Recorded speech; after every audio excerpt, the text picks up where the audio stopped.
voy directo a presentar pantalla para continuar desde donde nos quedamos el día de ayer. Denme un segundito.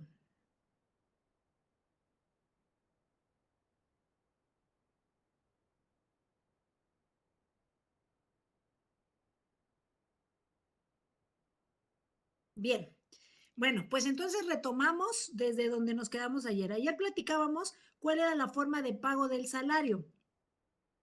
La forma de pago del salario, decíamos en el artículo 101, nos decía que es en efectivo, pero que en la actualidad esto puede darse a través de otros mecanismos como son transferencias, depósito bancario, en tarjeta de débito, pero tiene que ser con dos condiciones. Una, que el trabajador dé su conocimiento, su consentimiento, y dos, que si existe, que si esto provoca o causa algún gasto, esto deba ser pagado por el patrón.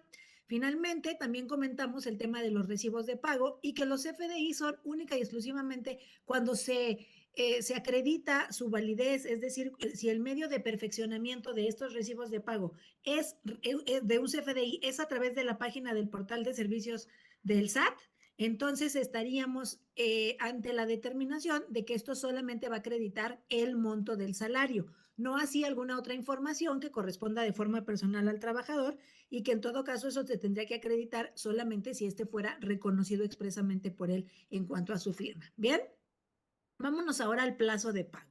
El salario, si bien el patrón y el trabajador se pueden poner de acuerdo en cuándo se va, cuándo es que se va a pagar el salario, entonces esto debe de hacerse de acuerdo a los términos legales.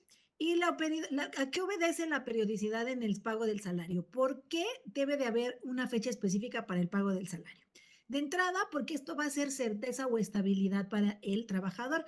Como ayer comentábamos y platicábamos, yo les decía, eh, una forma de estabilidad en el empleo también lo es el salario. Por eso es que es tan importante que no se interrumpa, que no se disminuya, que no se cambie o se modifique la forma en que se cubre el salario, porque es estabilidad para el trabajador saber que va a contar con determinada cantidad en cierto tiempo para poder así adquirir derechos, adquirir obligaciones. Denme un segundo.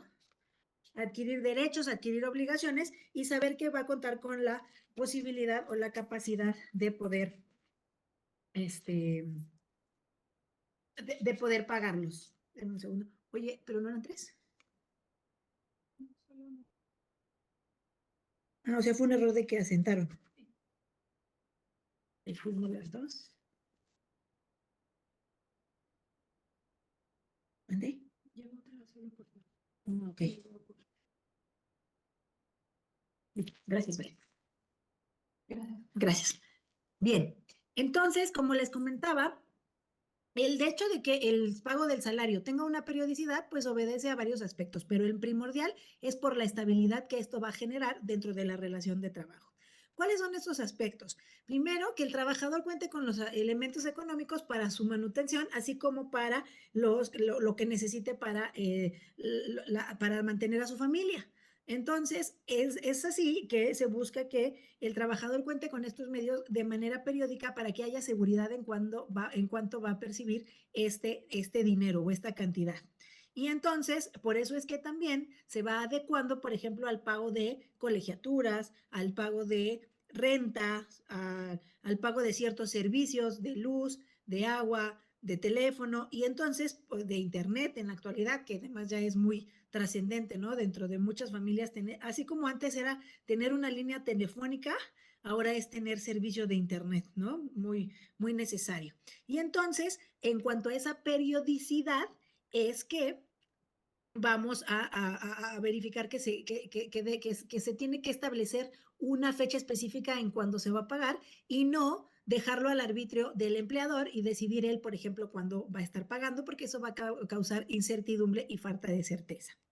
Bien, ahora, ¿qué es lo que busca establecer plazos de pago en el salario? Impedir largos intervalos entre cada uno, porque, como les decía, primordialmente el salario sirve para pagar o cubrir todas las cuestiones que tengan que ver con la subsistencia o la vida diaria del trabajador, con sus principales necesidades y las necesidades de su familia. Luego, entonces, no pueden ser periodos largos o intervalos largos porque esto implicaría que el trabajador no tiene los medios para poder cubrir cuestiones que de forma periódica también se van generando o gastos que se van generando de forma periódica, como es la alimentación, la habitación, la prestación de diversos servicios de uso necesario. Entonces, por eso es que también se busca que sea por plazos. Otro de los puntos que busca establecer estos plazos del pago de salario es evitar el endeudamiento tanto del patrón como del trabajador. ¿Por qué? Porque sería un doble endeudamiento. Sería un doble endeudamiento porque por un lado, si el trabajador no recibe su salario en un plazo corto o es efectivamente en los plazos en que se establezcan, pues para poder cubrir sus necesidades de forma temporal en lo que se le cubren sus salarios, va a buscar esquemas que pueden generarle un endeudamiento, esquemas en donde puede pedir prestado, pero que a lo mejor pedir prestado le va a implicar la erogación de algún gasto, de algún interés, y entonces va a empezar a endeudarse y cuando reciba este salario no va a ser suficiente para cubrir los pagos que se adeuda y luego nuevamente va a tener que batallar con generar otra vez ingresos para poder estar al día. Y entonces eso busca el que se genere un plazo, que, que el trabajador no necesariamente tenga que recurrir a este tipo de medidas. ¿Y por qué evitar el endeudamiento del patrón? Porque si el patrón no cubre los salarios al trabajador de forma periódica y estos se van acumulando, va a llegar un momento en el que el patrón va a tener con el trabajador una deuda amplia, que de un momento a otro puede llegar a ser insostenible la relación de trabajo. Y por último, proporcionar certidumbre al trabajador de cuándo es que va a recibir su dinero, como lo comentaba al principio, para que así pueda definir qué compromisos puede contraer económicos, porque sabe que los va a poder cubrir. Y entonces, de forma específica, podemos encontrar en la Ley Federal del Trabajo que nos habla de 2 plazos para realizar este pago. Es decir, el, el, la Ley Federal del Trabajo prevé como regla general que los salarios deben pagarse semanal o quincenalmente. Esto va a atender a qué circunstancias. Así el trabajo que se está prestando es de forma material o trabajadores operativos, o si es trabajo de alguna otra naturaleza, que podríamos denominar como administrativo o intelectual. Y esto lo vamos a encontrar en el artículo 88. El artículo 88 de la Ley Federal del Trabajo prevé que los plazos para el pago del salario nunca podrán ser mayores de una semana para las personas que desempeñan un trabajo material, como les decía, los trabajadores operativos, y de 15 días para los demás trabajadores. Cuando se refiere a los demás trabajadores, entonces, si nos referimos a los operativos para que sea el pago semanal, podría ser también que entonces, cuando nos referimos al quincenal, nos referimos a trabajadores administrativos. Ahora, en la actualidad, la mayoría de los servicios, de las prestaciones, las necesidades que cubren una casa, del temas de renta, de habitación, se cubren de manera quincenal, por lo que puede ser que el trabajador, aun cuando realice un trabajo material u operativo, pueda solicitar expresamente al patrón que no se le cubra el salario de forma semanal, sino que se le cubra de forma quincenal. Esto le va a beneficiar bastante porque esto le va a beneficiar más al trabajador y puede ser bastante más beneficioso también al empleador porque no tiene que hacer estos gastos o trámites de pago cada semana, sino únicamente 2 veces al mes, es decir, quincenalmente. Lo que sí no puede hacerse es mayor. Por más que el trabajador solicite que se le cubra el salario mensualmente, esto no se puede hacer. Esto también puede implicar en la vía administrativa una sanción por parte de la Inspección del Trabajo. Entonces, lo recomendable es que nunca se cubra el pago del salario en un plazo mayor a 15 días. Hay quien lo paga por catorcena. Es correcto porque se encuentra dentro de los plazos establecidos. Si bien no es ni de una semana ni de 15 días, sí está dentro de los plazos establecidos. O cada 10 días y se hacen 3 pagos al mes. También puede tenerse como un pago permitido porque no excede de los 15 días entre pago y pago el plazo. Entonces, como pueden ver, también atiende a una necesidad de estabilidad, de certidumbre y sobre todo de que cubra las necesidades para las que tiene su origen o su naturaleza el salario, que se tenga que pagar en plazos. Entonces, es muy sencillo. Los plazos para el pago del salario, 2. Una semana para trabajadores operativos, 15 días para los demás trabajadores, que regularmente son trabajadores administrativos o que hacen un trabajo intelectual. Bien, ok. Vámonos ahora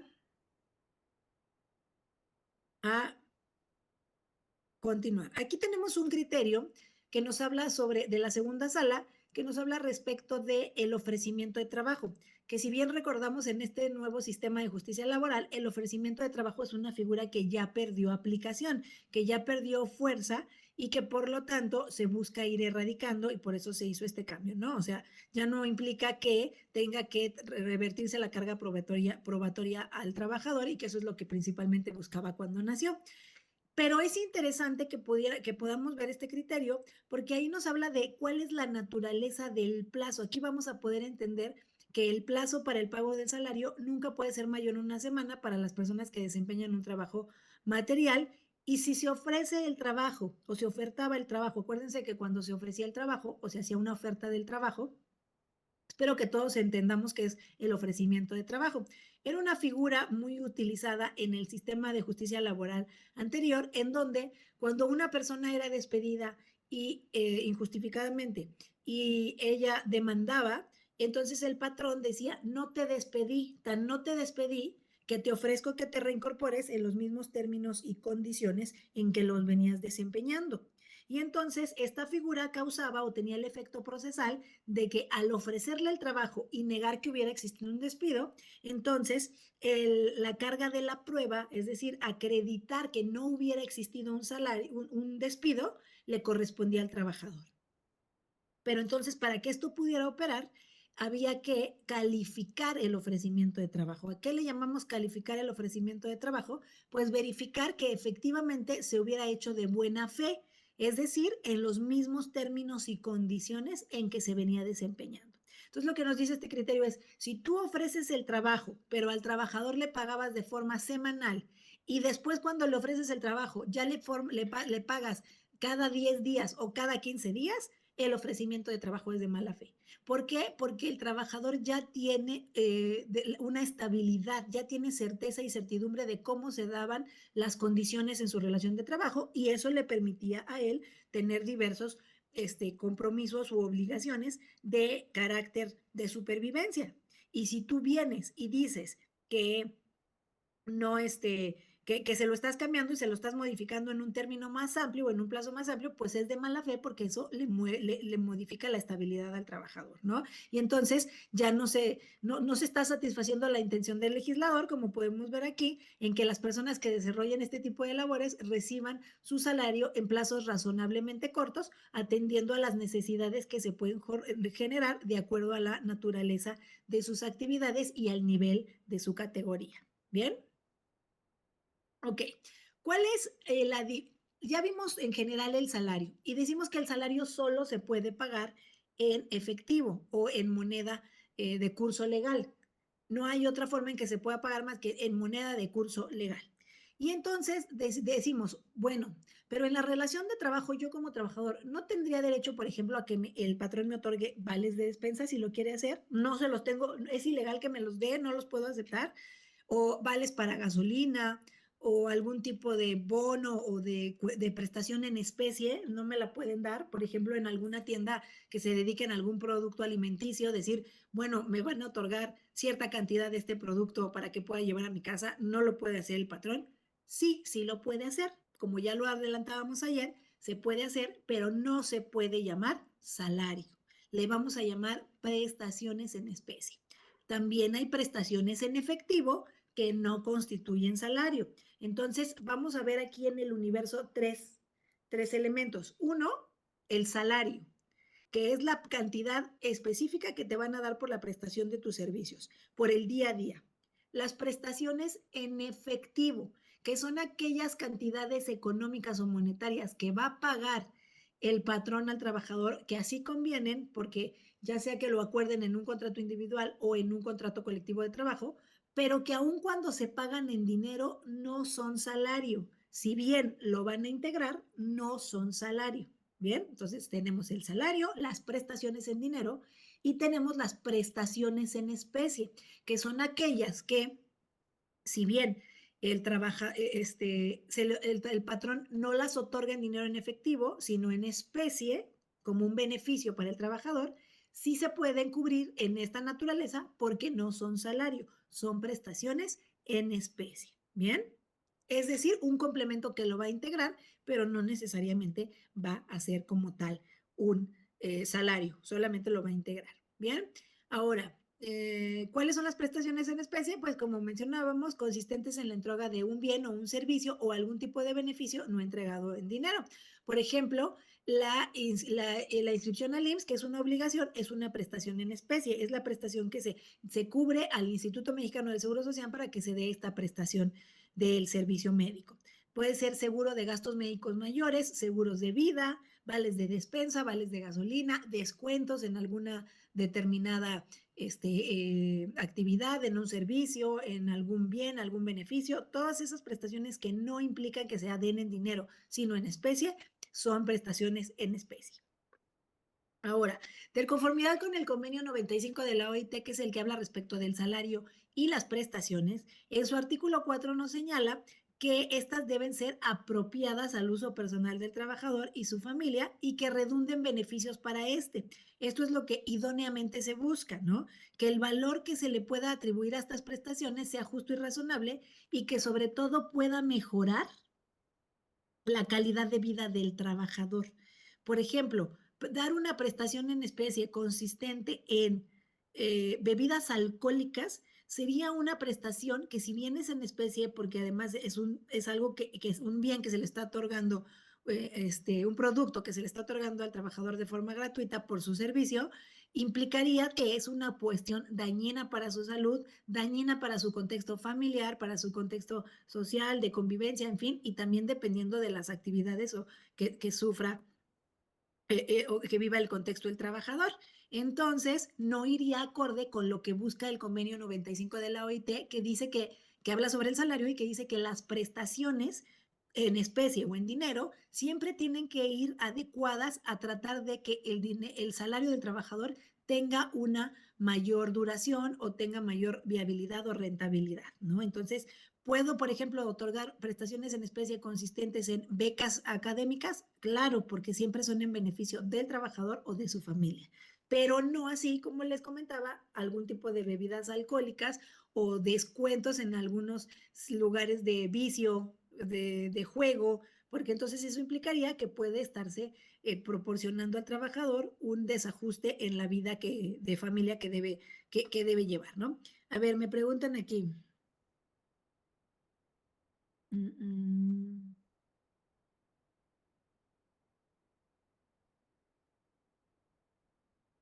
Listo. Ya vi sus mensajes del inicio. De verdad les ofrezco una disculpa, pero ha sido muy complicada para mí esta semana.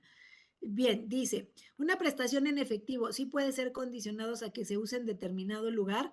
Una prestación en efectivo puede ser, si es una prestación en efectivo.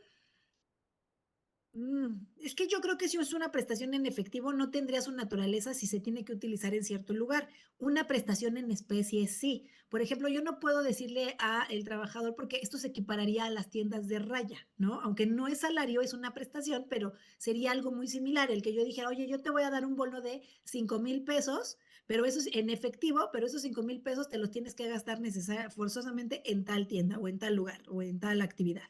Entonces, ya como tal, no sería una prestación que cumpla con las finalidades del convenio 95 de OIT, que no es lo mismo si se da una prestación en especie, como pueden ser los vales de despensa o las tarjetas electrónicas para compra de despensa, que si te dicen, estas solamente se pueden ocupar en determinado almacén. Y entonces ahí sí estaríamos hablando de una prestación en especie que única y exclusivamente puede ser cubierta de esta naturaleza en especie.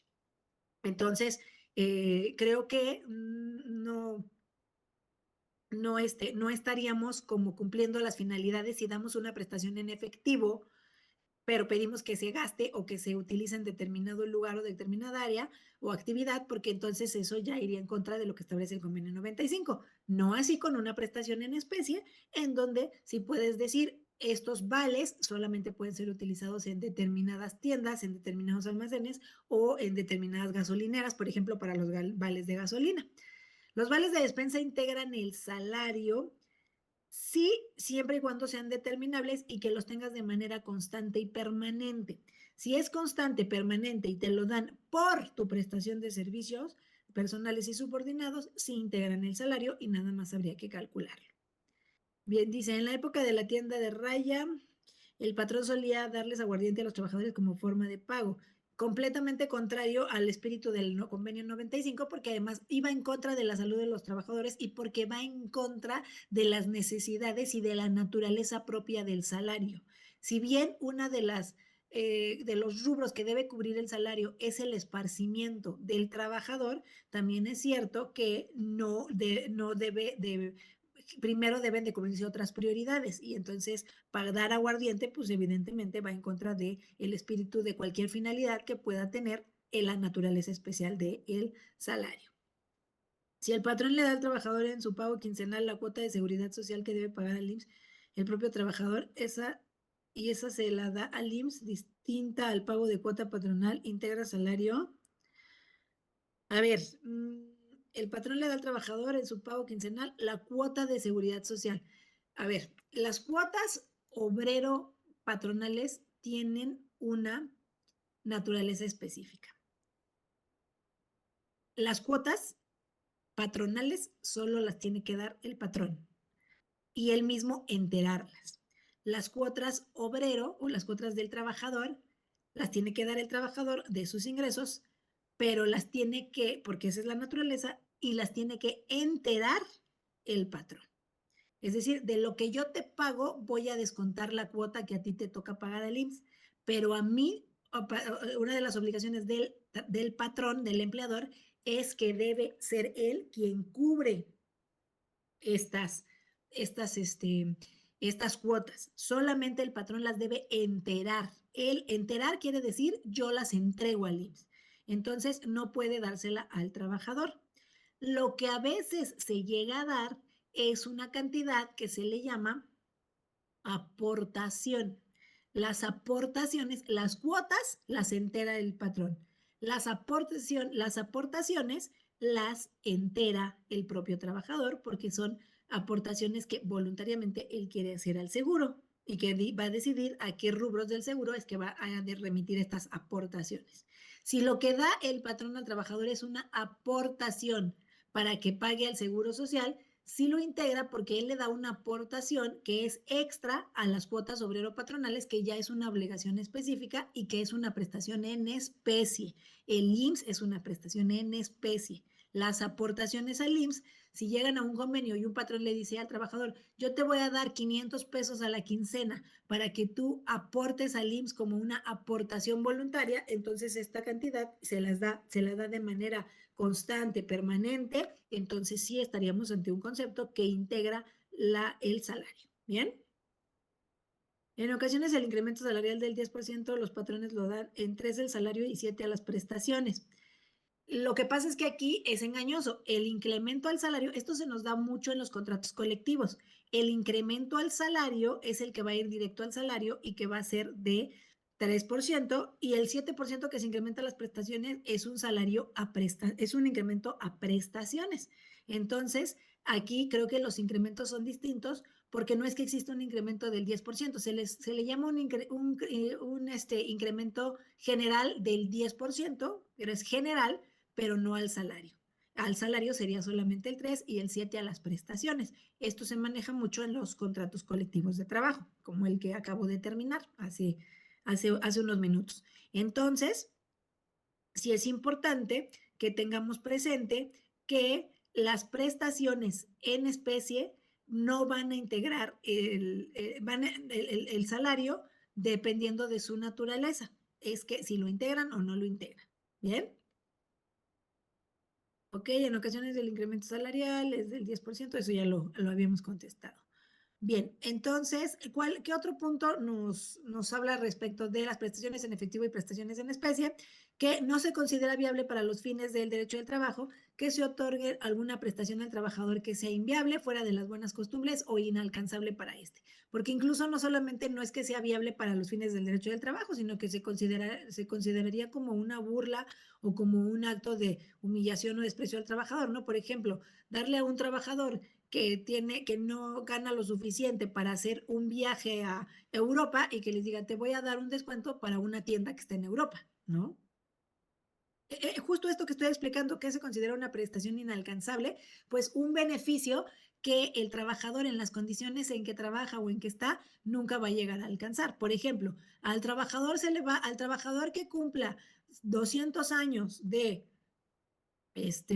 antigüedad, se le va a otorgar un bono de 40,000 pesos. Pues estamos sabiendo que se está ofertando una prestación que nunca se va a conseguir, es inalcanzable y entonces es violatoria de los derechos, de los finalidades o principios de derecho del trabajo. Bien, vamos a continuar. Luego, hay diversas clases de salario o conceptos del salario. Ya vimos cuál es el salario, qué es el salario, su naturaleza. Vamos a ver cuáles son las clases de salario, ¿no? O sea, ¿a qué nos referimos con los diversas, ya vimos los tipos o modalidades, ahora vamos a ver las clases. Y entonces, las clases del salario, ay Dios, ya me estoy moviendo.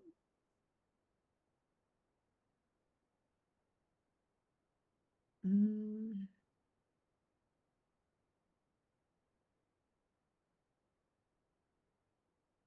ahí está. Tenemos cuando les dieron un rifle unas camionetas Homers a los maestros. Pues sí, algo similar, o sea, si te dan una camioneta, pues seguramente sí es un beneficio que puedes tener, pero que vas a vender, ¿no? Al fin ahí sí le puedes obtener como un beneficio de un vehículo que a lo mejor es muy costosa su manutención, pero lo puedes vender, pero no algo que dices no vas a alcanzar nunca, o sea, te lo estoy poniendo con condiciones que yo sé que nunca en la vida se van a alcanzar. Ok, luego tenemos estas clases de salario. ¿Cuáles son? Primero, tenemos al salario base. El salario base es la cantidad en efectivo que el trabajador percibe por su trabajo sin incluir algún otro concepto. O sea, lo que acordamos tú y yo, patrón y yo trabajador, de forma directa que me voy a recibir por la prestación de mis servicios personales y subordinados. Las prestaciones en especie tales como el seguro de gastos médicos y el seguro de vida integran el salario no por su naturaleza, porque son prestaciones que única y exclusivamente se dan tienen determinadas condiciones, que son ejercerse en el caso de que tengas algún siniestro que pueda causarte un gasto médico mayor o que pueda ser alguna cuestión que pueda causarte la muerte. Entonces, por lo tanto, no integrarían. Pero si el patrón te da una cantidad para que mensualmente, para que tú pagues tu seguro, entonces ese dinero que te está otorgando, que es una prestación en dinero, sí integraría el salario. ¿En qué beneficia a los patrones darle otras prestaciones en especie al trabajador cuando al final de una relación laboral estas prestaciones serían como un salario más alto? Porque al final de cuentas es oferta y trabajo. Acuérdense que cuando hay un mercado laboral, pues evidentemente en empresas de competencia, pues les va a beneficiar tener siempre a los mejores elementos, aquellas personas que tengan la mejor aptitud o mejor actitud para poder desempeñar un trabajo, la mejor capacidad. Y entonces, ¿qué es lo que va a generar esto? Pues que su trabajo sea más atractivo. Ahora, no es lo mismo los impuestos y el tema fiscal que se aplica al salario que el que se aplica a una prestación. Incluso algunas prestaciones en especie son deducibles de impuestos, lo que no es el salario como tal en su totalidad. Por lo tanto, hay veces que dicen, mira, te voy a pagar poquito, pero te voy a dar muchas prestaciones, porque fiscalmente les va a servir más a los trabajadores eh, y al patrón otorgar prestaciones que no cubren tantos impuestos como los salarios. Bien, ¿me dicen que no se ve la pantalla? Yo la veo completa. No sé si sea la compañera, entonces tal vez por ahí tenemos algún tema técnico, porque creo que sí se está viendo. Bien, si no estoy al pendiente de todas formas. Ok. Entonces, por eso a los patrones les conviene más complementar el salario o hacerlo más atractivo con pago de prestaciones. Bien. A ver, la voy a quitar y la voy a dejar, a volver a compartir.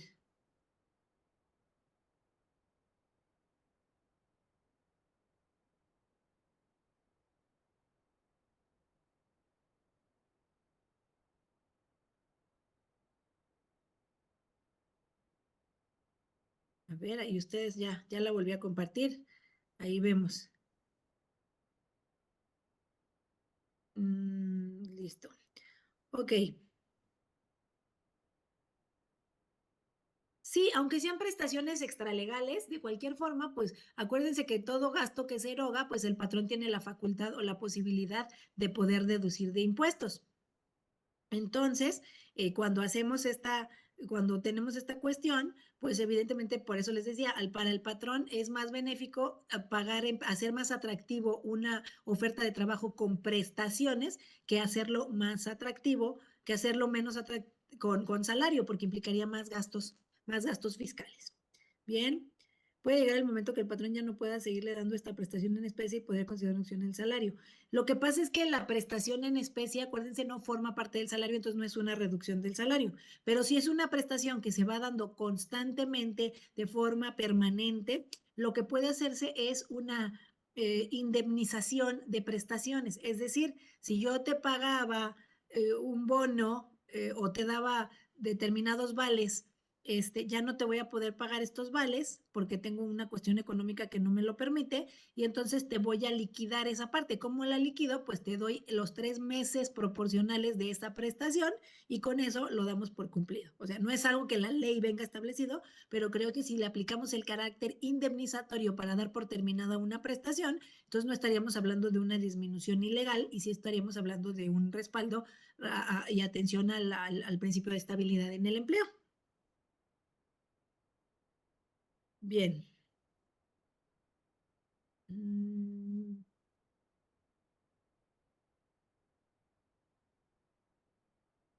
listo, creo que ya no hay dudas respecto a esto. Ya estamos ya más bien ya que ya se ve la pantalla, ¿verdad? Ok. Entonces, ¿cuál es el salario base? Vamos ahora sí a las diversas clases de salario. El salario base es la cantidad en efectivo o en moneda de curso legal que el trabajador percibe por su trabajo. Este, sin incluir ningún otro concepto, solamente este salario que percibe por el salario diario. Este es el salario base. Esa reducción de prestaciones en si se debería celebrar un convenio con el trabajador por escrito, pues no sé si se debería, pero yo creo que sí, porque volvemos a lo mismo. Yo puedo llegar como empleadora y decirle al trabajador, oye, fíjate que ya no te puedo dar estos 500 pesos mensuales de vales porque pues me sale muy costoso, porque eso me implicaría terminar, pues ya no, algunas plazas, en fin, ya no puedo continuar con la operatividad económica y entonces ya no te voy a cubrir estos 500 pesos de vales mensuales. Y entonces te voy a dar, para indemnizarte los 3 meses de estos vales, te voy a dar de indemnización de prestaciones, te voy a pagar 3 meses de estos vales, ¿no? Entonces te voy a dar 1,500. Aquí están tus 1,500 en vales. Pero ¿qué pasa si el trabajador regresa y dice, oye, me debes los vales de tal y tal y tal mes porque no me los has pagado? Oye, pero yo te lo indemnicé. Así, ¿dónde consta? Entonces, acuérdense, en el derecho del trabajo es simple, es sencillo, no tiene una forma establecida por su naturaleza, por los principios que le rigen, pero siempre tenemos que hablar del elemento de la certeza. Yo cómo me voy a respaldar de que se lo pagué y entonces lo más recomendable es hacerlo siempre por escrito. Yo en la práctica, cuando fui litigante hace muchos años, tuve alguna empresa en donde se tuvieron que litigar prestaciones. Eran empresas que tenían muchísimos verificentros en toda la Ciudad de México y zona metropolitana. Y entonces a la mayoría de los trabajadores de estos verificentros se les pagaba un salario no tan alto, pero dentro del marco legal, pero se hacía atractiva la oferta con el pago de diversas prestaciones. Y entonces, llegó un momento en el que el patrón dijo, ya no puedo pagar tal, tal, tal y tal prestación, y entonces hicimos convenios de indemnización de prestaciones. Y se celebraron en aquel entonces ante las juntas de conciliación y arbitraje, la Junta Federal de Conciliación y Arbitraje, en donde, porque era una concesión federal la que se le estaba otorgando al Verificentro, y entonces ahí hicimos los convenios en donde se hacía el cálculo de la prestación en especie por el periodo de 3 meses y de la prestación en dinero por el periodo de 3 meses, se le pagaba al trabajador y con eso él se daba por finiquitado de esa prestación sin que estuviera renunciando a un derecho. Bien, entonces, no es que tenga que hacerse, pero me parece que es una opción bastante viable para que tengas ese respaldo. Ok, el salario base, ya nos quedó claro que es el salario base. Y tenemos después el salario base. Antes del integrado vamos a ir al mixto, porque creo que el mixto tiene que ir antes que el integrado. Entonces, el salario base es lo que recibe el trabajador de forma directa sin incluir algún otro concepto, solamente por la prestación de sus servicios. Pero tenemos otro concepto denominado el salario mixto. ¿Cuál es el salario mixto? Que ya lo platicábamos un poquito ayer. Es el que se compone del salario base más la cantidad que corresponda por alguna otra modalidad que se haya determinado para el pago del salario. Por ejemplo, que es el más común, el pago del salario fijo o salario base más las comisiones que se generen. Entonces, las comisiones se van a juntar, lo voy a tratar de decir en términos muy coloquiales. El salario se va a juntar con las comisiones, que es otra forma de pago de salario, otra modalidad del pago de salario. El fijo, que es el base, más otra modalidad, que son las comisiones. Esto no es el salario integrado, esto es un salario mixto, porque los dos son única y exclusivamente salario mixto, salario básico o base. ¿Sí me explicó? Entonces, solamente es así, ¿no? Ahora, si a este salario le agrego lo proporcional de prima vacacional, aguinaldo, de montos de habitación, de alguna cualquier otra gratificación de productividad, de puntualidad, de transporte, todas esas prestaciones o alguna cuestión, por ejemplo, los vales también que se pagan en especie, pero que los podemos también integrar. Todo eso en lo proporcional, todo eso se le va a agregar a este salario mixto y entonces ya se va a convertir en el salario integrado. Bien. ¿Qué pasa si el trabajador solamente gana el salario base más comisiones? Entonces, ¿este se convierte en salario mixto? No. Digo, en salario integrado, no. Sigue siendo salario mixto, porque para ser integrado también se integra con las prestaciones legales. No necesariamente tienes que tener prestaciones extralegales, pero sí las legales. Y de entrada, la prima vacacional y el aguinaldo integran el salario. ¿Bien? A ver, si un patrón otorga el pago de un salario superior al mínimo, ¿tiene obligación de aumentar dicho salario año con año? No tiene como tal la obligación legal que diga, acuérdense que la ley solamente dice que nadie puede ganar menos del salario mínimo, pero una de de la naturaleza y características del derecho del trabajo es que haya equilibrio en los factores de la producción. Y si, por ejemplo, incrementó los índices del consumidor, si incrementó, ay, se me fue la palabra ahorita, la que sube cada año, la inflación. Si la inflación aumentó, pues también es necesario que para que haya equilibrio, el salario de los trabajadores aumente. Sí hay la obligación del trabajador de aumentar los salarios, aun cuando no sean mínimos, aumentarlos año con año, pero esto es a través de la negociación colectiva efectiva. Y este derecho de revisión de salarios única y exclusivamente se puede ejercer de forma colectiva.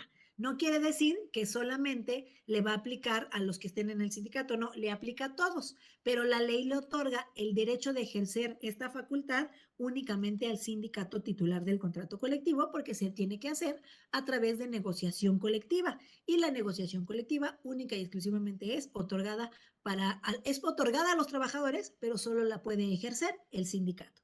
Entonces, ¿hay obligación del patrón de aumentar el salario año con año, aunque ya sea superior al mínimo? Sí, sí la hay, pero se tiene que ejercer en la vía colectiva.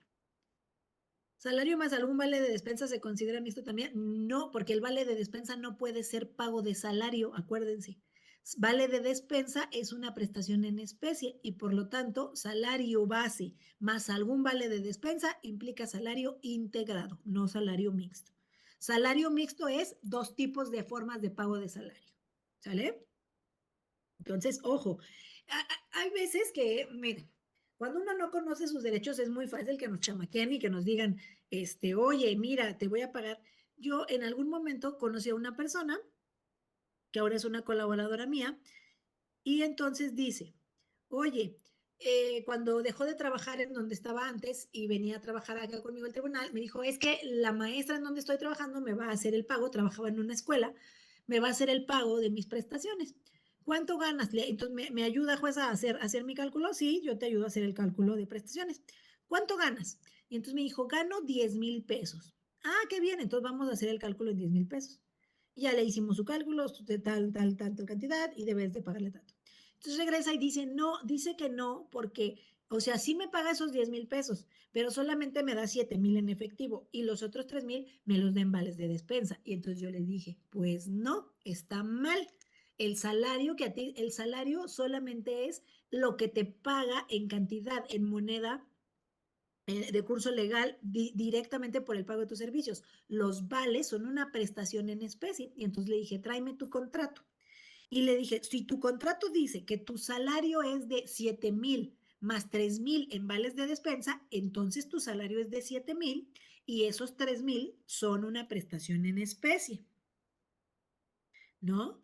Pero también dijimos, le dije, pero si el contrato de trabajo dice que tu salario es de 10,000 pesos, pero ella te lo cubre a ti 7,000 en efectivo y 3,000 en vale de despensa, entonces, sorry por la patrona, por la empleadora, porque entonces te debe 3,000 pesos desde el momento en que entraste a trabajar con ella hasta el día de hoy, de diferencias.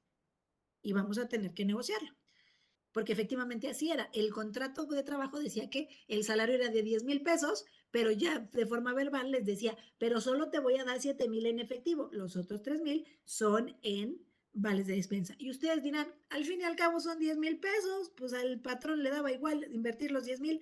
Pues no, porque acuérdense que los vales de despensa por el esquema fiscal que tienen va a implicar que haya menor, menor cantidad de este, de cuestiones fiscales. ¿Bien? ¿Qué sucede con las propinas? Bueno, las propinas tienen una naturaleza particular. Hay algunas relaciones de trabajo en donde las propinas forman parte integrante del salario, es decir, lo integran. Los trabajadores ya tienen un salario base y además se lo integran con las propinas. ¿Por qué se integra?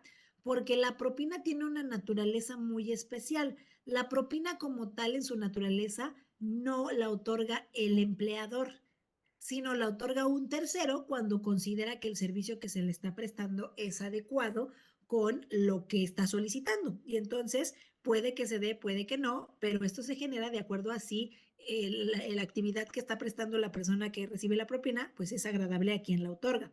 Sin embargo, sí entonces podríamos considerar que no es una forma de pago de salario.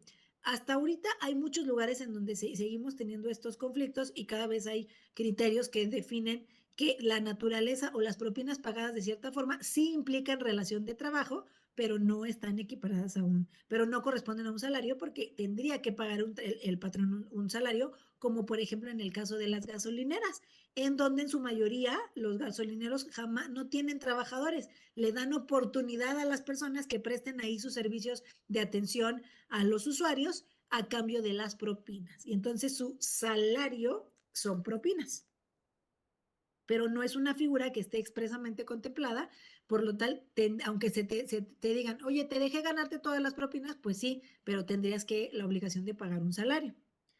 Entiendo que el salario integrado se contempla el aguinaldo, primas, etcétera. Sí, cuando utilizo el salario integrado, si en una resolución se condena concepto por concepto. A ver, el salario integrado va a ser para el pago de indemnizaciones. Para el cálculo de prestaciones vamos a tener el salario mixto. El salario base o el salario mixto va a ser para el pago de prestaciones. pero para el pago de indemnizaciones nos vamos a ir al salario integrado. ¿Bien? Que son cuestiones distintas. El salario integrado, por ejemplo, si yo te pago el aguinaldo, no quiere decir que no tengas derecho a que ese aguinaldo integre el salario, porque lo que hace la integración es decir, lo que tú estás percibiendo, en qué proporción tiene que integrar lo que tú tienes de salario. Entonces, aunque aprendas esta formulita, lo vamos a ver ahora que veamos las tablas, que yo creo que lo vamos a hacer el día lunes, y nos vamos a dedicar todo el tiempo que tenemos de espacio, perdón, el martes, todo el espacio que tenemos a verificar cómo se hace el cálculo de prestaciones, ya la cuestión específicamente aritmética. ¿Bien? Entonces, el salario integrado es para indemnizaciones. Salario mixto o salario base para el cálculo de prestaciones. Bien, salario mixto son dos o más pagos en dinero. Sí, más que dos pagos, dos o más pagos de salario, dos formas de pago de salario en dinero, dos formas de pago de salario, eso es el salario mixto. Regularmente es base más comisiones.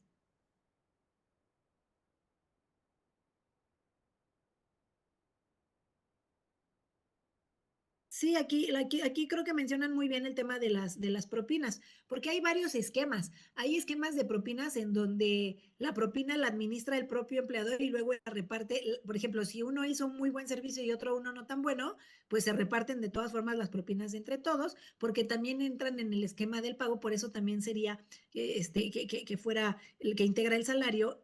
Y aquí sí tendríamos una figura del salario mixto cuando lo administra el empleador, cuando lo administra, porque también dividen las propinas, por ejemplo, entre restaurantes, no solo entre los meseros que dan servicios, sino también entre los trabajadores de cocina. Y entonces en esta administración que hiciera el patrón o que interviniera dentro de las propinas, en la administración de estas, sí podríamos estar en la figura del salario mixto. ¿El salario ordinario es lo mismo que el mixto o que el integrado? No. El salario ordinario y el salario mixto, cuando tú tienes un salario base, solamente base, este es tu salario ordinario. Cuando solamente ganas base fijo, ese es tu salario ordinario. Cuando ganas base fijo más comisiones, que es decir, un salario mixto, ese es tu salario ordinario. O sea, tu salario ordinario es lo que ganas diariamente por lo que haces, ya sea solo base o ya sea mixto. Ese es tu salario ordinario. Pero no es el mismo que el integrado. El integrado es el que se va a complementar por el base más cualquier otra modalidad de pago que pudieran ser comisiones y lo que corresponda por todas las demás prestaciones en dinero y en especie que percibas y que se van a agrupar en este salario y entonces ese va a ser el integrado. Digámoslo así, el salario base o mixto que se conoce como ordinario es el de primer nivel y el integrado es el siguiente nivel porque pues ya se va a integrar por todo lo que percibo. ¿Es legal que el patrón acuerde con el trabajador o mesera que el salario será solo las propinas? No, no es legal, eso ya lo habíamos comentado, que es como las gasolineras, porque es una prestación de servicios y se está supeditando a que, pues dice, no hay relación de trabajo porque yo te dejo, tú activas las máquinas y todo, pero yo dejo que te lo den el servicio. Pues sí, pero al final estás recibiendo un beneficio de esa prestación de servicios personales y subordinados. Entonces tendrías que ofrecer por lo menos el salario mínimo. ¿Existen prestaciones obligatorias para el patrón? Claro, las prestaciones obligatorias son las que tenemos en la Ley Federal del Trabajo que les llamamos prestaciones legales y que son el aguinaldo, la prima vacacional, las vacaciones, que son prestaciones en especie, que son las que de disfrute, ¿no? De yo trabajo, yo descanso, pero me sigues pagando. Tenemos, eh, pues esas serían básicamente las prestaciones legales, más generales de ley. Esas son las obligatorias para el patrón. La prestación del IMSS, del Seguro Social, también es una prestación obligatoria para el empleador. En el caso de las meseras y los empleados de las gas, no se debe establecer un salario mínimo como salario base más las propinas. Sí, claro, se debería establecer el salario base más las propinas. Si las propinas se dan directo, pues ahí el patrón no tiene mayor injerencia, no sería un salario mixto, pero si él administra, entonces sí sería. Con la empresa, los patrocinadores del programa lo buscan y acuerdan el pago con el locutor. El tema de los programas de radio es muy peculiar. Es muy peculiar porque hay veces que ni siquiera se da un salario mínimo, más bien se da como un apoyo en lo que se generan patrocinadores. Y ya que hay patrocinadores, entonces el patrocinio es el que le paga el espacio al locutor de radio. O sea, incluso si el patrocinio es muy amplio, ya las radiodifusoras ni siquiera le aportan un salario mínimo o un salario garantía a quien está prestando los servicios, porque más bien del patrocinio se tiene que pagar el espacio al aire.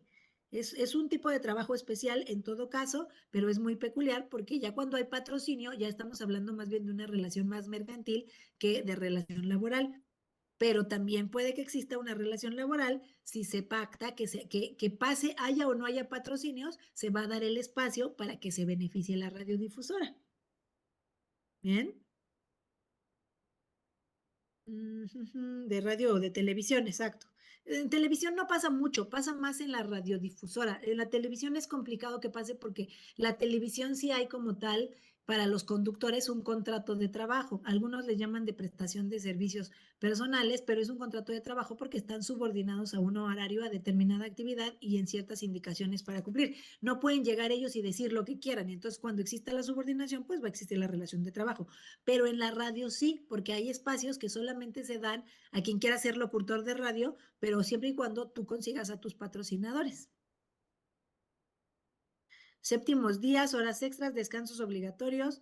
Estas no son, el descanso obligatorio es una prestación o una condición de trabajo más bien, pero no es una prestación en dinero ni en especie, sino son días de disfrute, que el trabajador no va a trabajar, pero le dan porque hay alguna cuestión de descanso obligatorio, va a descansar, pero le van a seguir cubriendo su salario y que si por alguna razón acude a trabajar, pues entonces el salario va a ser al doble. Bueno, lo que gana más el doble. O sea, es decir, 3 veces lo que gana normalmente. Séptimos días es exactamente lo mismo y horas extras es otra prestación que no necesariamente se da, sino hasta que se materialice y por lo tanto sí es una prestación que es legal siempre y cuando se cumplan no te lo tiene que dar el patrón por sí, sino cuando tú cumples la hipótesis de caer en horas extras, el patrón te las tiene que pagar en los términos en que la Ley Federal del Trabajo establece. E igual son las horas extras dobles o las horas extras triples. Sí, claro, los de la gas y los meseros lo hacen porque dicen no era mi trabajador y negar la relación de trabajo.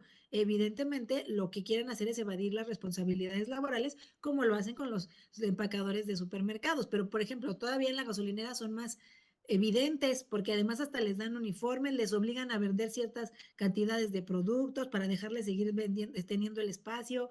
O sea, es evidente que existe una relación de trabajo, ¿no? En la siguiente clase con un ejemplo de conceptos y cantidades reales para una indemnización con salario integrado y el pago de prestaciones para ver su diferencia y cómo se aplica. Sí, lo vamos a ver ya ahora que hagamos las cuantificaciones, las vamos a ver ahí algunos ejemplos cuando tengamos las tablas. Vamos a ir viendo algunos ejemplos de cómo se calcula un finiquito y cómo una liquidación. Ok, entonces ya más o menos entendimos cuál es el base, el mixto y el integrado. ¿Bien? Tenemos otra clase de salario que es el remunerador, o sea, otra vez un elemento completamente subjetivo. ¿Qué es lo que nos dice la teoría del salario remunerador? No sabemos si existe el salario remunerador en nuestro país o si para algunos es remunerador o para otros no. Pero lo que busca el salario remunerador es el que debe recompensar apropiada y suficientemente los servicios prestados, así como ser proporcional a la cantidad y calidad de trabajo. Igualmente, un salario remunerador implica que el mismo sea suficiente para que el trabajador pueda subsistir y mantener las necesidades primarias de su familia por lo menos. Pero vamos al tema de que las necesidades primarias de la familia de algún trabajador deben implicar casa, vestido, sustento, cultura, educación, temas académicos o bueno, con la educación, esparcimiento, temas deportivos. Y si hablamos de que el trabajador no solamente es él solo, sino tiene una familia de por lo menos 2 hijos, entonces ya no sabemos si el salario es remunerador y volvemos a lo mismo.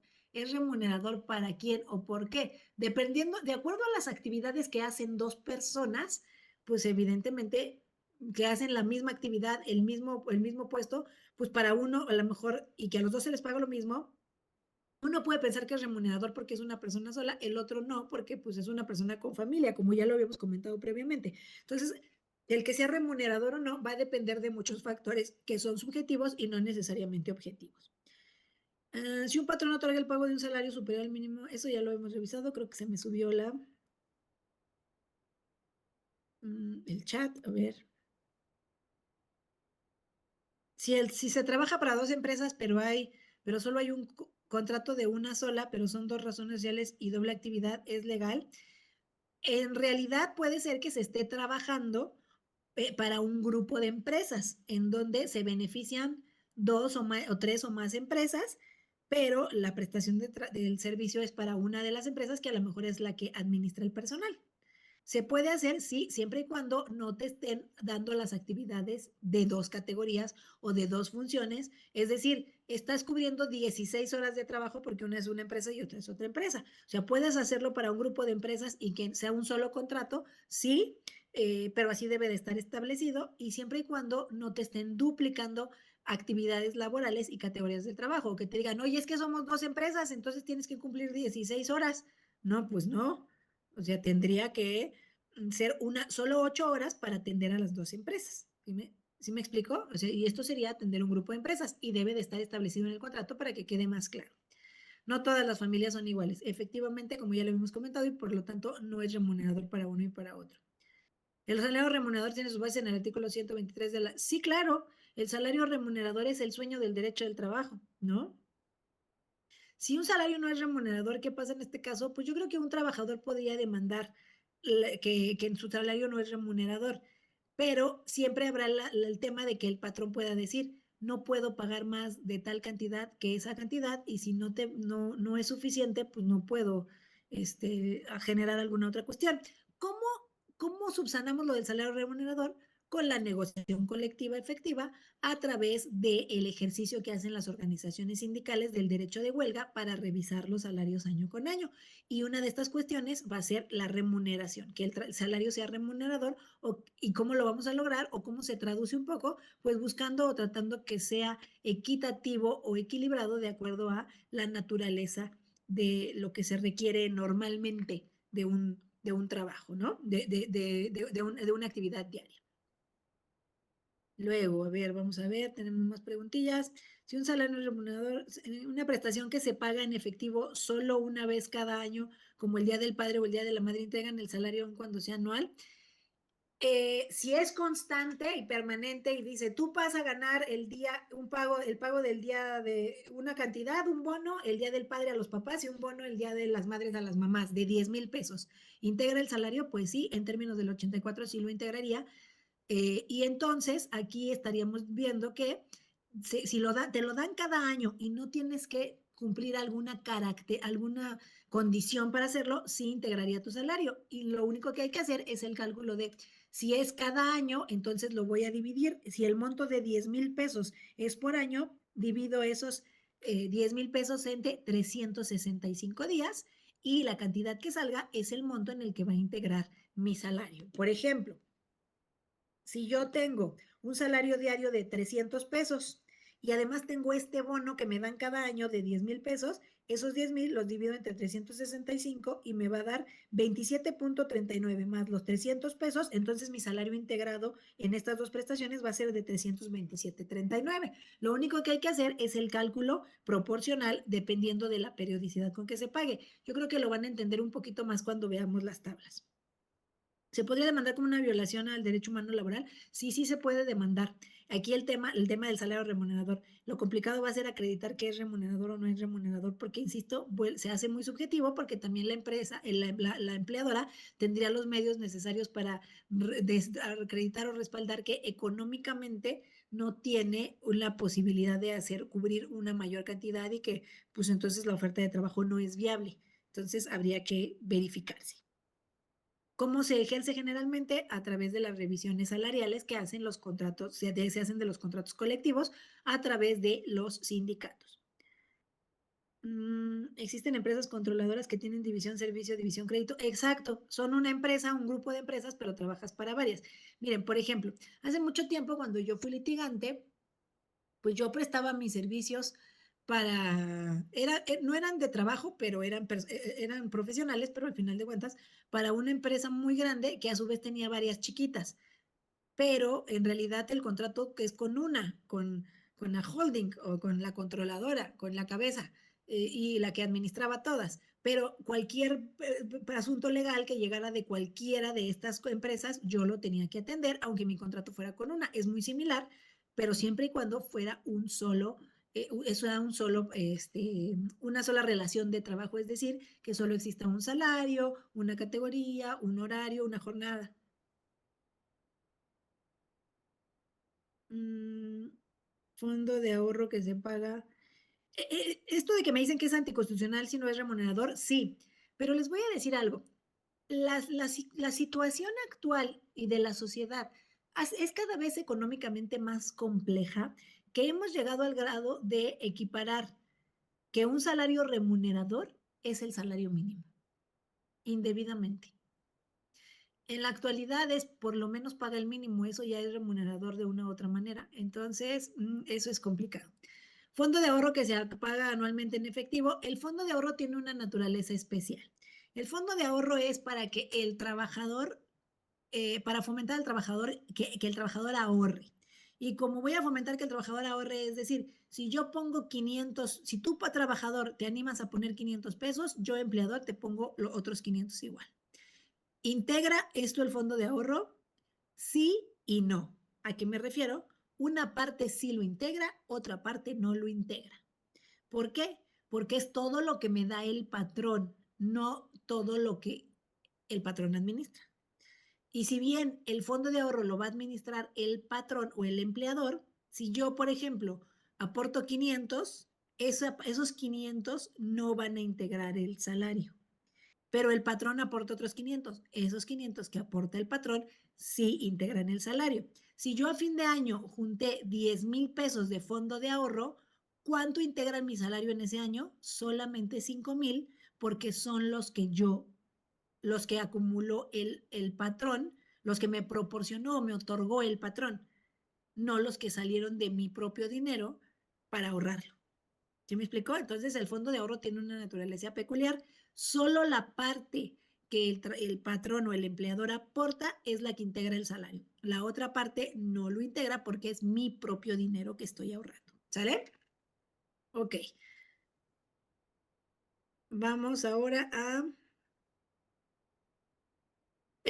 aquí tenemos el salario. Dice, hay negocios pequeños que subsisten con el mínimo de ingresos. Una vendedora de comida que emplea a un ayudante cuando se rompe la relación entre las personas, trata a la patronal como si fuera una gran empresa. Creo que se deben hacer ajustes razonables. Es que ahí estaríamos hablando de que a lo mejor un salario mínimo es completamente remunerador para alguien que es auxiliar de una persona en una fondita.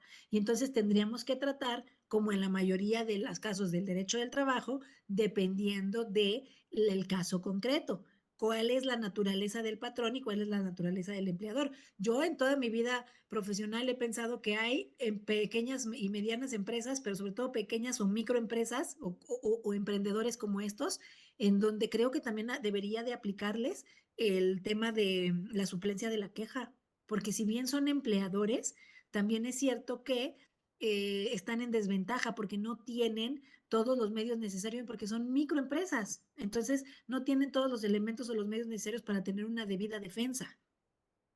Entonces, si decide controvertir el salario mínimo denominado al considerarlo inconstitucional al no ser remunerador. Bueno, es que si decides controvertir el salario mínimo ya es muy complicado porque ya hubo una comisión que lo determinó y que analizó cuáles son la situación actual y contextual de nuestro país social y con eso se determina que ese es el mínimo y ese es el legal. Entonces, si ya es mínimo porque lo estableció la Comisión de Salarios Mínimos, ya no podría considerarse inconstitucional. Aunque digas no es remunerador, pues ya es remunerador porque lo dijo la Comisión de Salarios Mínimos de acuerdo a sus estudios y análisis. Pero si no controvierto el mínimo, sino otro tipo de salario por decir que no es remunerador, yo creo que tendría que decir lo que tengo lo que implica de inversión para poder desempeñar las labores que me están pidiendo, me dejan mucho menos cantidad de lo que el salario mínimo para poder subsistir. Yo creo que ese podría ser un argumento. O sea, de lo que tengo que invertirle a la actividad que realizo para poder cumplir con las funciones es mucho mayor a la ganancia que me quedo y que es menor al salario mínimo. Entonces, el salario que me están dando no es remunerador. Digo, está muy complejo, porque es un tema bastante subjetivo, pero creo que por ahí podría darse un elemento objetivo, que si me quedo con menos dinero del salario mínimo solo para mis gastos de vida diaria, porque lo demás lo tengo que invertir para prestar los propios servicios, pues entonces ya el salario no es remunerador, porque más que invertirle a mis ganancias, le estoy invirtiendo a desempeñar el trabajo en beneficio del patrón. Ok, y entonces aquí tenemos el concepto del salario remunerador en el artículo 85 de la Ley Federal del Trabajo, que establece que el salario debe ser remunerador y nunca menor al fijado como mínimo, de acuerdo con las disposiciones de esta ley. De aquí donde les decía, pues que cada vez lo remunerador, lo que es remunerador, se equipara con que sea el salario mínimo. Para fijar el importe del salario se tomarán en consideración la cantidad y la calidad de trabajo. En un salario por unidad de obra, la retribución que se paga será tal que para un trabajo normal, en una jornada de 8 horas, dé por resultado el monto del salario mínimo por lo menos. Lo que platicábamos del salario por horas ayer, que por lo menos tiene que ser el salario mínimo y que nunca debe ser menor a lo que ganas en una jornada ordinaria de 8 horas o de la jornada ordinaria como sea, ¿no? Ya vimos que puede haber jornadas menores de 8 horas. Entonces sí es importante que lo tomemos en cuenta. Y luego tenemos el salario base de cotización. ¿Qué es el salario base de cotización? Es aquel con el que un empleador va a registrar al trabajador en la institución de seguridad social y este puede diferir del salario efectivamente percibido, pues va a integrar con otras prestaciones, pero también puede que sea distinto al salario integrado. ¿Por qué? Porque el artículo 27 de la Ley del Seguro Social nos va a decir la precisión. Es muy similar lo que determina el artículo 27 a lo que se señala en la Ley Federal del Trabajo para el salario integrado. Es muy similar. Sin embargo, ahí va a haber algunas excepciones y precisiones. Y en el artículo 27 de la Ley del Seguro Social lo vamos a encontrar. El salario base de cotización dice que se integra con los pagos hechos en efectivo por cuota diaria, gratificaciones, percepciones, alimentación, habitación, primas, comisiones, prestaciones en especie y cualquier otra cantidad o prestación que se entregue al trabajador por su trabajo. O sea, es muy similar al salario integrado que conocemos en la Ley Federal del Trabajo. Pero luego viene otra parte y dice, se excluyen como integrantes del salario base de cotización, dada su naturaleza, los siguientes conceptos. Y entonces ya nos va dando distintos conceptos que se excluyen de integrar el salario porque no tienen una naturaleza que pueda ser como tal aplicable a la integración, ¿no? Por ejemplo, los instrumentos de trabajo tales como herramienta, ropas y otros similares son herramientas de trabajo y por lo tanto no lo integran. Esto es muy similar a lo que encontramos en la integración del salario integrado. El ahorro, cuando se integre por un depósito de cantidad semanaria, quincenal o mensual igual del trabajador y de la empresa, que es lo que acabamos de ver del fondo de ahorro, si se constituye en forma diversa o puede el trabajador retirarlo más de 2 veces al año, integrará salario. Tampoco se tomarán en cuenta las cantidades otorgadas por el patrón para fines sociales de carácter sindical.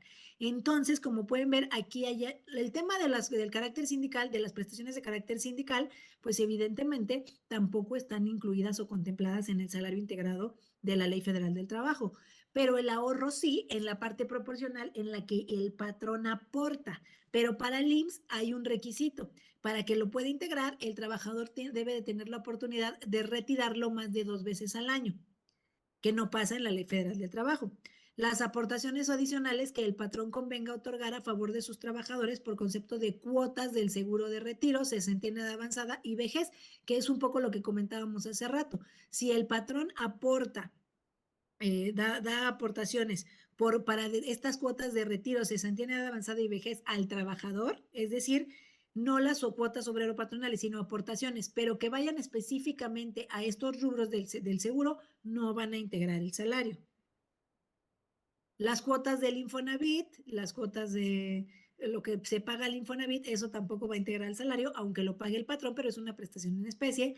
La alimentación y habitación cuando se entreguen en forma onerosa a los trabajadores, se entiende que son onerosas estas prestaciones cuando el trabajador pague por cada una de ellas. Es decir, si tenemos servicio de comedor, esta prestación en especie de comedor no va a integrar el salario porque el trabajador tiene que pagar una cantidad, aunque sea mínima, 10 pesos, pero tiene que pagar y por lo tanto no puede considerarse, ¿no? Aquí nos habla en la ley del Seguro Social que como mínimo el 20% del salario mínimo general diario que rige el Distrito Federal. O sea, si por lo menos es el 20% del salario mínimo lo que pago, entonces ya no va a integrar el salario. Las despensas en especie o en dinero tampoco lo van a integrar. Siempre y cuando su importe no rebase el 40% del salario mínimo. Si es mayor al 40% del salario mínimo estas despensas en especie o en dinero, pues entonces sí van a integrar el salario. Si no pasan ese mínimo, entonces no lo van a integrar, lo que no pasa en el salario integrado normal. Las cantidades aportadas para fines sociales, sí sería igual que en en la Ley Federal del Trabajo porque es para un fin distinto y el tiempo extraordinario dentro de los márgenes señalados en la Ley Federal del Trabajo. Bien, o sea, dentro del no el mayor de 3 días a 3 veces a la semana. Bien, y entonces, como pueden ver, el salario base de cotización es muy similar al integrado. Son primos, pero son distintos porque la ley del Seguro Social en su artículo 27 establece determinadas condiciones para determinadas prestaciones que la Ley Federal del Trabajo sí contempla. Ok. Luego, tenemos el principio de igualdad al salario. ¿Cuál es el principio de igualdad al salario? Que es una de las máximas del derecho del trabajo. Esto lo vamos a encontrar en el artículo 86 de nuestra Ley Federal del Trabajo. Y entonces nos dice que a trabajo igual, desempeñado en puesto, jornada y condiciones de eficiencia también iguales, debe corresponder un salario igual. Entonces, como dice aquí, dicho principio debe prevalecer siempre que existan condiciones iguales entre los trabajadores en cuanto a jornada, puesto y actividades realizadas, pues en caso de existir alguna variación en dichas condiciones, no se tratará de trabajo igual. Asimismo, dicho principio no es aplicable de manera total en los trabajadores especiales, por ejemplo, deportistas profesionales, actores, músicos, trabajadores de buques, ferrocarrileros, aeronautas, en donde diversas modalidades por la subjetividad y la especialidad del servicio, por lo que dichas actividades no vulneran este principio. Entonces, ¿a qué se refiere este principio?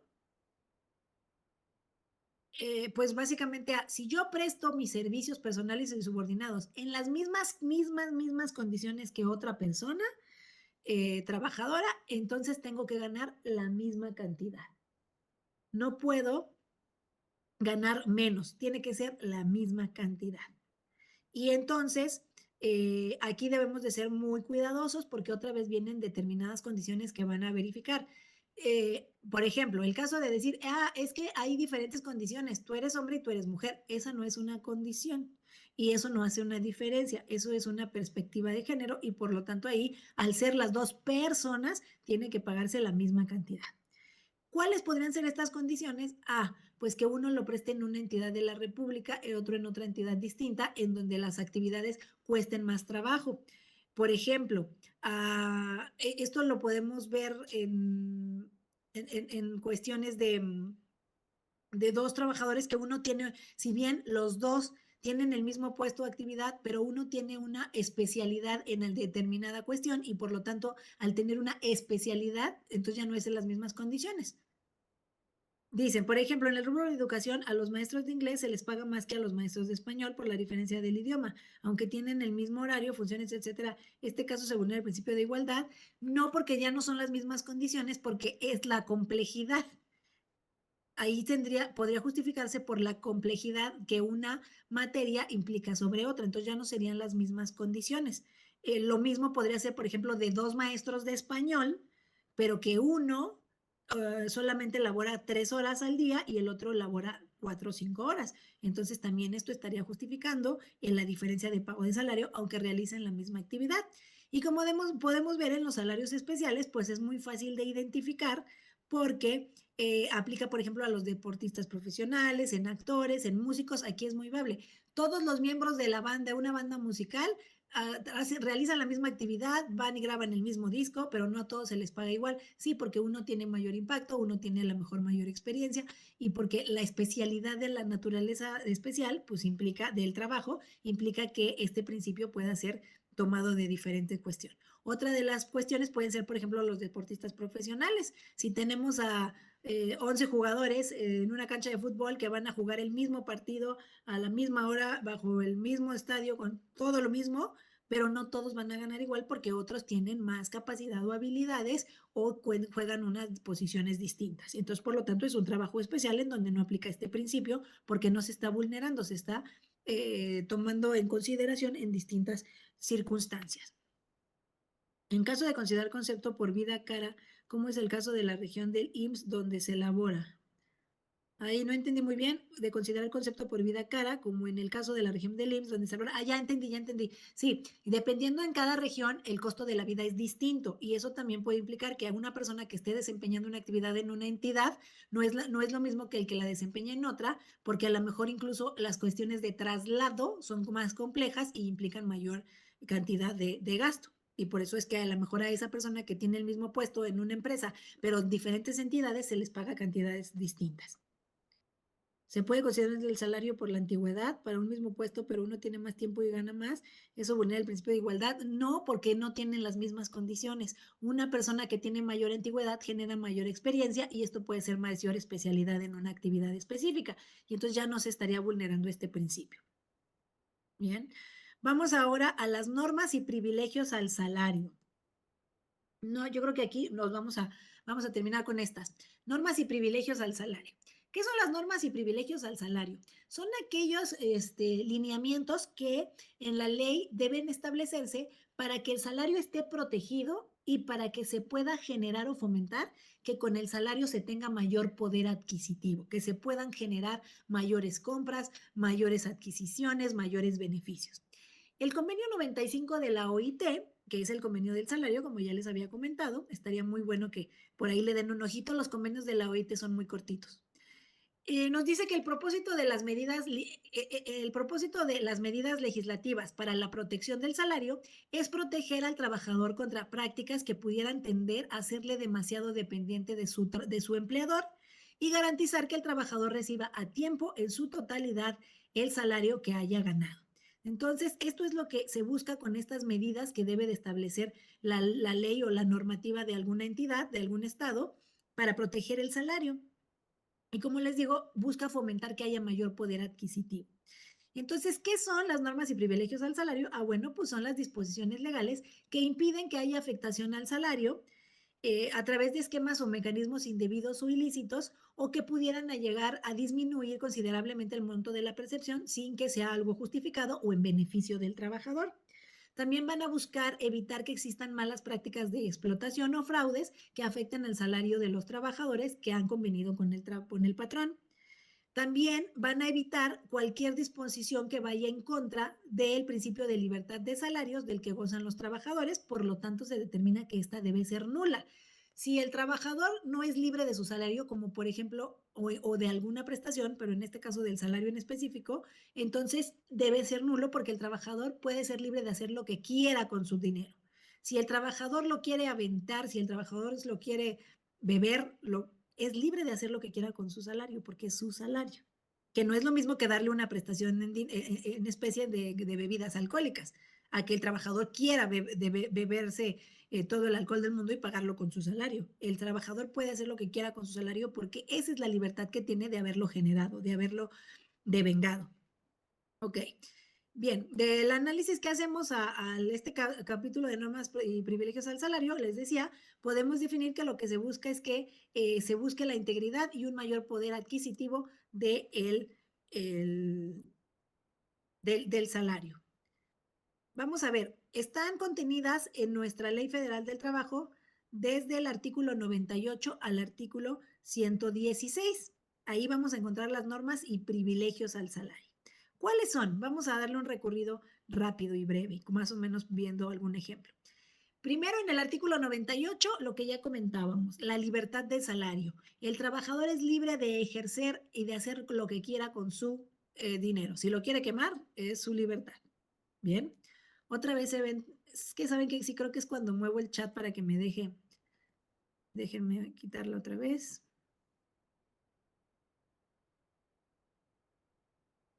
Ahí ya se ve.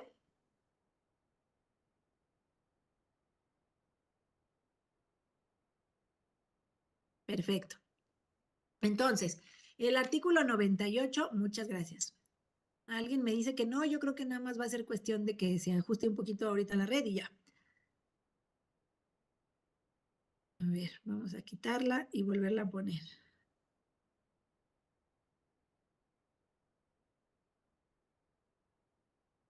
Ahí está. Bien, entonces en el artículo 98 encontramos la libertad de salario. Esta es una norma que protege al salario, porque para que el salario cumpla con su finalidad y naturaleza, el trabajador debe ser libre de decidir en qué va a invertir o en qué no va a invertir este salario, en qué lo va a gastar, en qué no lo va a gastar. El artículo 98, el derecho a disponer del salario. El trabajador puede disponer de su salario cuando él lo estime conveniente y es libre para hacerlo.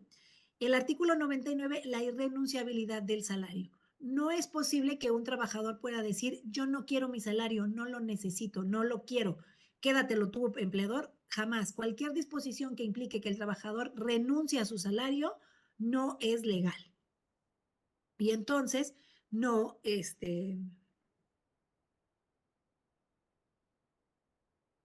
y entonces no puede ser completamente viable que exista alguna disposición en donde el trabajador renuncie a su salario. No puede decir renuncio porque quiero que se lo quede el patrón, porque no quiero que se quede en quiebra.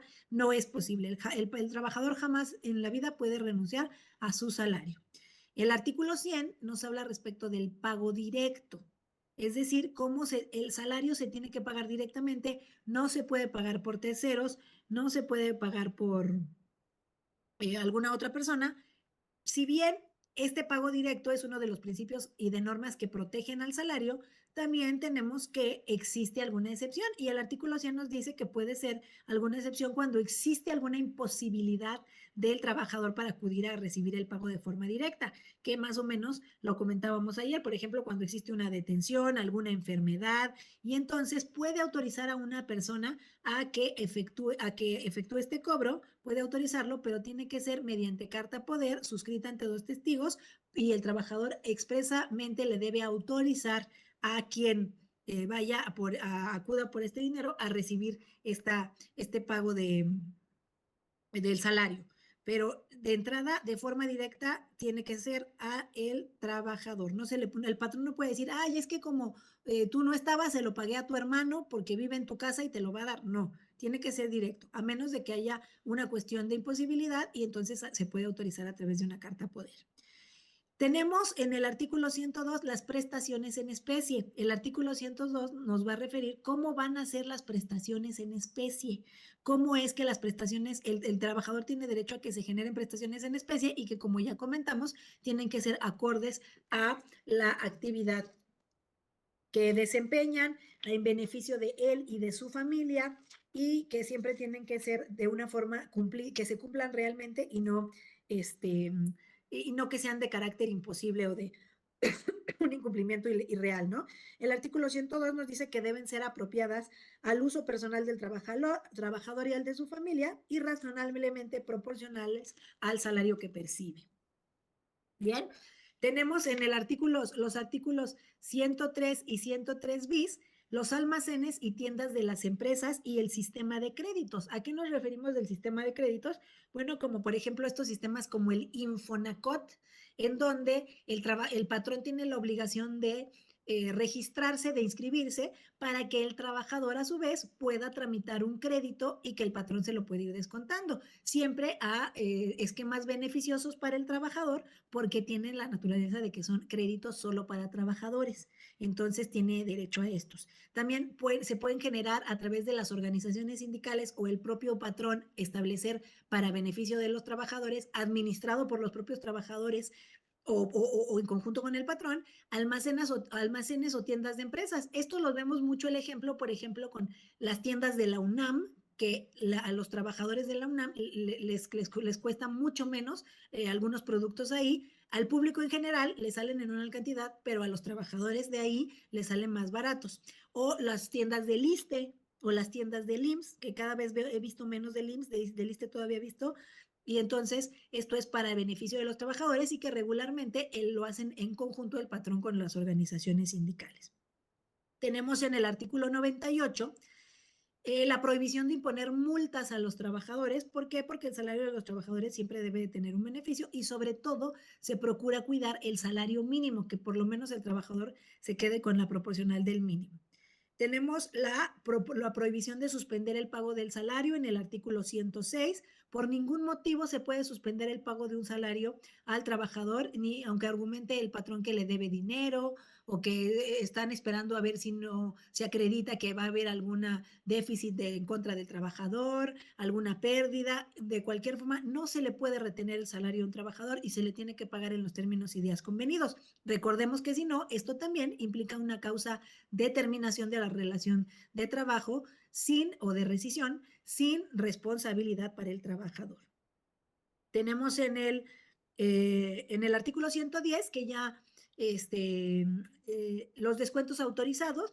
Es muy importante, creo que es de los artículos más importantes dentro de las normas protectoras al salario, porque el artículo 110 va a establecer cuáles son aquellos descuentos o cantidades que se pueden retener al trabajador de forma legal y cuáles son los requisitos y la forma en que se tienen que hacer estos descuentos para poder ser legalmente válidos, sobre todo aquellos que van en proporción a alguna pérdida o algún cobro del empleador, cómo es que se tiene que hacer su retención, cuál es el monto máximo y en qué porcentaje se tiene que hacer. Y nuevamente se busca aquí que por lo menos se respete el excedente del salario mínimo, que se respete el salario mínimo, perdón, y solamente se tome en cuenta el excedente para hacer los cálculos de los pagos que corresponden. Ahí nos va a hablar de, por ejemplo, las pensiones alimenticias que vienen ordenadas por un juez, ahí sí están autorizadas. También nos va a hablar de las cuotas o aportaciones del Infonavit, los pagos más bien del Infonavit, de algún crédito que se tenga, y entonces estos descuentos sí están autorizados. Si no están previstos en el 110 o no se realizan en términos del 110 y se hacen, pueden ser causa de una terminación de relación laboral sin perjuicio para el trabajador y con responsabilidad para el patrón. En el artículo 104 vamos a encontrar el tema de la cesión del salario. ¿A qué nos referimos con la cesión del salario? El artículo 104 nos dice que es nula cualquier cesión que se realice de los salarios. Si el trabajador no puede hacer la cesión de sus salarios bajo ninguna circunstancia en favor del patrón o de alguna tercera persona, sin importar cuál sea la denominación que se le dé. O sea, no puede ser que el trabajador ceda, porque además va muy relacionado con lo establecido en el artículo 99, que sería como una renuncia a su salario, sin importar cuál sea la circunstancia. Tenemos la prohibición de compensación salarial en el artículo 105, y el artículo 105 lo que nos va a referir es que el salario de los trabajadores no es objeto de compensación alguna. No se puede compensar su salario con alguna otra actividad, con alguna otra cuestión, con algún otro monto que se dé. Bajo ninguna circunstancia puede serle compensado. Si se percibe el salario mínimo, no se pueden hacer descuentos, no se pueden hacer descuentos al salario mínimo. Ahora, aquí habría que ver si solamente se percibe el salario mínimo y tenemos una pensión alimenticia, yo creo que ahí tendremos que ver una ponderación de derechos con el interés superior del menor. O solamente en el porcentaje que menciona el artículo. En caso del 110, lo que nos dice es que si el trabajador adquiere una deuda con el patrón por pérdida, por daño, por error, por adelanto de salarios, si tiene alguna deuda con el patrón sí le puede cobrar, pero solamente como monto máximo un mes de salario. No le puede cobrar más de lo que implique un mes de salario. Y si le cobra esa cantidad, se la tiene que ir pagando en los pagos que acuerden tanto el patrón como el trabajador. Ellos van a acordar los pagos que se van a ir generando, cada cuándo van a ser y de qué cantidad, siempre y cuando estos no excedan el 30% del excedente del salario mínimo Entonces, si no son más que el 30% del excedente del salario mínimo, entonces sí pueden hacerse estos descuentos. ¿Cuál es el excedente el 30% del excedente del salario mínimo? Pues si el trabajador gana 2 veces el salario mínimo, pues entonces un salario mínimo se va a preservar y el restante, este es el excedente, ahí se le va a aplicar el 30%. ¿Bien? También lo vamos a ver un poquito en el cálculo de prestaciones.